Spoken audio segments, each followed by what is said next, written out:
ఎంత అవినీతి చేసినా వ్యవస్థలకు దొరకకుండా ఆ వ్యవస్థలను మేనేజ్ చేసి తప్పించుకుని తిరిగే టాలెంట్ ఒక్క చంద్రబాబుకు మాత్రమే సొంతం. ఒకానొక రోజు అలాంటి వ్యక్తి పాపం పండింది. స్కిల్ కేసులో అడ్డంగా దొరికిపోయారు. మొదటిసారి పక్కా ఆధారాలతో ఇటు కేంద్ర దర్యాప్తు సంస్థలకు అటు రాష్ట్ర దర్యాప్తు సంస్థలకు రెడ్ హ్యాండెడ్గా పట్టుబడ్డారు. 52 రోజులు జైలు జీవితం అనుభవించారు. ఆ కసితోనే అధికారంలోకి వచ్చి రాగానే లేని మద్యం స్కామ్ను సృష్టించారు. ఒక భేతాళ కథను రాసి పక్కా ప్లాన్ ప్రకారం ఒక్కొక్కరిని అరెస్ట్ చేసుకుంటూ పోయారు. చివరికి ఈ కథలో జగన్ను ఇరికించడమే చంద్రబాబు అసలు ప్లాన్.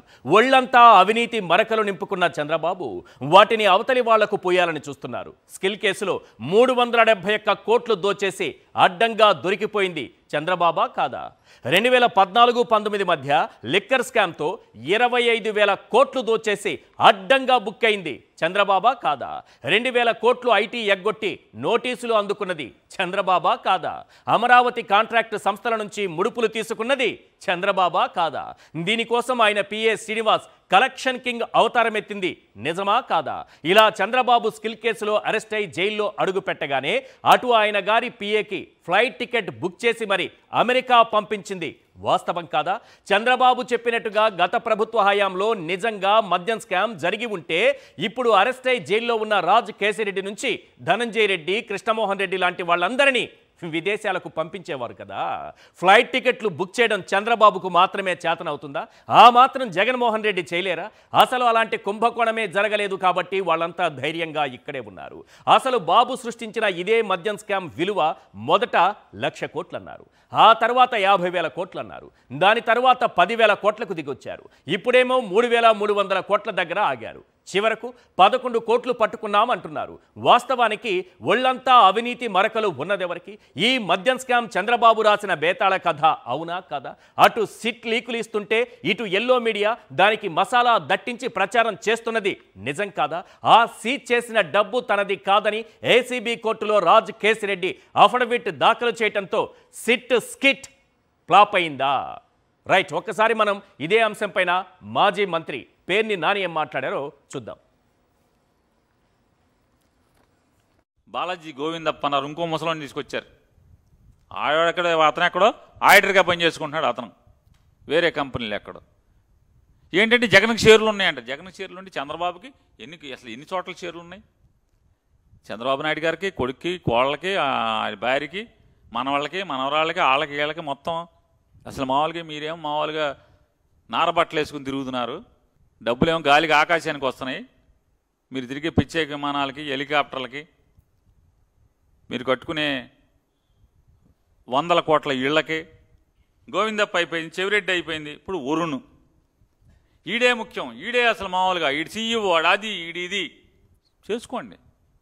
కానీ రాజకీయంగా జగన్మోహన్ రెడ్డి గారి మీద విషం చిమ్మటాకి ఇవాళ ఏదో టీవీలో చూస్తున్నాను, ఒంగోలులో టోల్గేట్ దగ్గర 50 లక్షలు పట్టుకున్నారని. రేపు అది కూడా చెప్తారు. ఒంగోలులో టోల్గేట్ డబ్బులన్నీ కూడా లెక్కర డబ్బులే వెళ్ళిపోతున్నాయి. వెళ్ళిపోతుంటే నిన్నదాకా జగన్మోహన్ రెడ్డి గారు ఇంట్లో పెట్టుకున్నాడై, మేము అక్కడ రైడ్ చేసి పట్టుకున్నాం, వరుణ్ గారు దొరికాడని ఈ 50 లక్షలు మూట కట్టేసి పంపించేస్తున్నారని చెప్పి కూడా రేపు రాసినా రాస్తారు.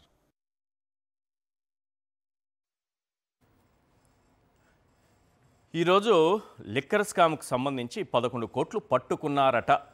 ఇది ఎల్లో మీడియాలో ఈరోజంతా నడుపుతున్నటువంటి ఒక బ్రేకింగ్ న్యూస్ అట.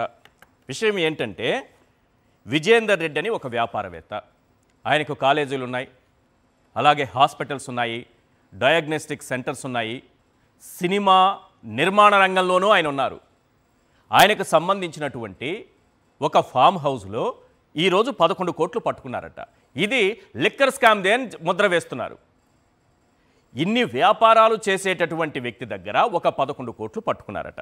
ఎవరు చెప్పారు ఈ 11 కోట్లు ఎక్కడుంది ఏంటని అంటే, వరుణ్ పురుషోత్తమ్ అని ఇదే కేసులో నిందితుడిగా ఉన్నటువంటి వ్యక్తి ఇచ్చినటువంటి సమాచారం ప్రకారం ఈ విజేందర్ రెడ్డికి సంబంధించినటువంటి ఫామ్ హౌస్లో బియ్యపు బస్తాల మధ్య 12 బాక్సులు దొరికాయట.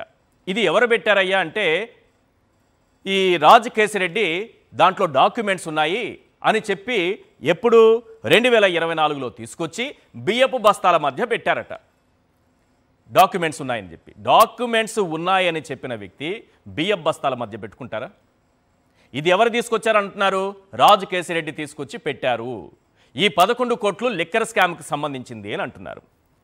సామాన్యుడికి ఆఖరికి చంద్రబాబు పోసే చీప్ లిక్కర్ తాగిన వాళ్లకు కూడా కొన్ని ప్రశ్నలు ఈజీగా తలెత్తుతాయి. ఇంత అమాయకంగా చంద్రబాబు పోసే చీప్ లిక్కర్ తాగేవాళ్ళు కూడా నమ్మరి విషయాన్ని. ఎందుకంటారా? సింపుల్గా చెప్తాను. అది లిక్కర్ స్కామ్కు సంబంధించిన డబ్బు అనడానికి ఇప్పటి వరకు ఏమైనా ఆధారాలు చూపించారా? Simple question. ఇది లిక్కర్ స్కామ్కు సంబంధించినటువంటి డబ్బు అనడానికి ఆధారాలు ఉన్నాయా? రెండోది, కాలేజీలు, హాస్పిటల్స్, డయాగ్నోస్టిక్ సెంటర్స్, అలాగే సినిమా నిర్మాణ రంగం, ఇన్నింటిలో వ్యాపారాలు చేసుకుంటున్న వ్యక్తి దగ్గర 11 కోట్ల రూపాయలు ఉంటే అది లిక్కర్ స్కామ్కి సంబంధించింది అవుతుందా? 11 కోట్ల రూపాయలు ఉండదా?